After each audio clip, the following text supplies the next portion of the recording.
Hey, Change the World founders. Just last week, I was talking to an entrepreneur and I asked him a very simple question. I said, what's most important for your business right now?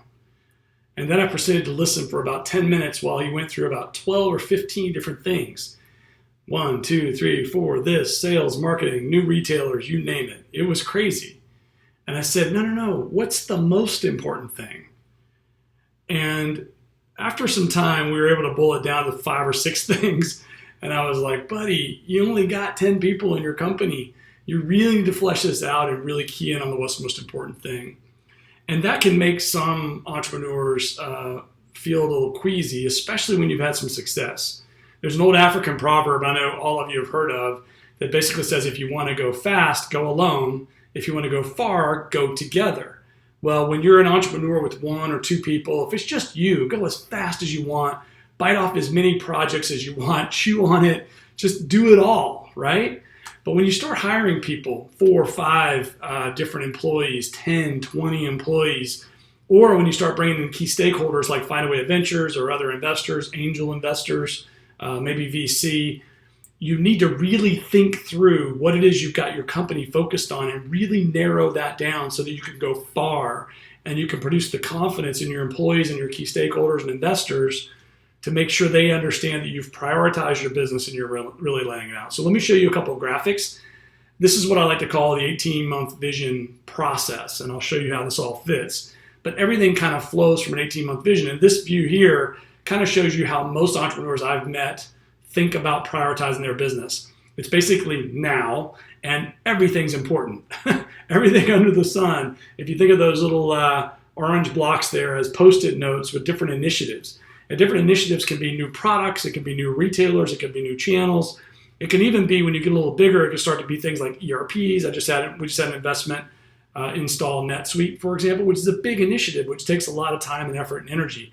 So think of each of those orange blocks as an initiative in your company, the things you've got to get done. What we like to do as part of our strategic planning process or our retreat, especially at retreats, when you give yourself a couple of days every 90 days to come up out of the weeds and look at things from a 30,000-foot view or a 50,000-foot view. Part of that process, at the very end of that process, we do a 6-quarter,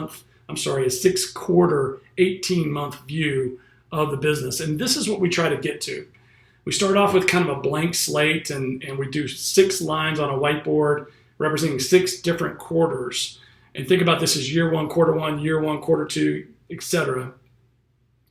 And when you do it that way and you start putting ideas on the board, everybody writes down their ideas. If you've got a team of 4 or 5 or even 2, you write down your ideas of the initiatives that need to be done and you start putting them up on the board. A lot of times it all kind of congregates to the first 2 quarters. And then what we do is we spend the next couple of hours really going through and really prioritizing. This needs to come before this needs to come before that. And what you end up with is an 18-month view that looks something like this and really aligns your organization. Now the beauty of doing this is that once you've got it done, everything flows from this. I'm talking to lots of entrepreneurs right now about hiring plans. Who do we hire when? Or financial plans, if you're trying to raise more money especially. Everything flows from this. Financial plans and hiring plans are the tail wagging the dog. You got to figure out your initiatives and how they flow before those things start to fall down. So now with each of these initiatives, you can either delegate or have a conversation with your team around, okay, what's the P&L related to this initiative? What's the ROI?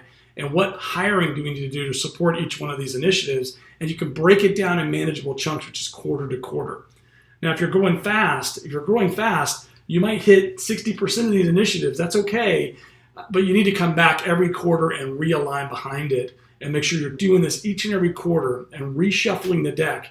And I tell you, your stakeholders will really appreciate it, especially if you've got employees. You can show them this plan, this roadmap, this 18-month vivid description of what it is you want to get done, and they will follow along with you. And the point is, you want to take your big vision and lay it on its side and make sure people see how you're going to get there and draw that roadmap, which this 18-month visioning process really does well. And the last thing I'll mention is that this is not done in a vacuum. Your strategic roadmap, your strategic plan, your roadmap for building the business starts with know thyself. Where's all this headed? Step 1, what are you trying to accomplish as a changeable founder? Step 2, know thy consumer. Step 3, know thy marketplace. Step 4, why do we exist? What do we do? How do we behave? How will we succeed? all those questions, those 6 steps come before step 7, which is what's most important right now. And as part of that, what's most important right now, now you do your 6-month planning. And it helps entrepreneurs really see that the planning is happening and it's going to occur. And you would all agree with me that 90 days goes by pretty quick. All right. So you get to that next retreat and you focus and you lay these things out and you start knocking them out like crazy, especially if you're hiring a lot of people. You really need to align them behind a great plan, and this will help you do that. So buy into 18-month visioning and planning, and I'll look forward to hearing how it goes. Let me know how it goes with you guys, and can't recommend this enough. Good luck with it. Take care.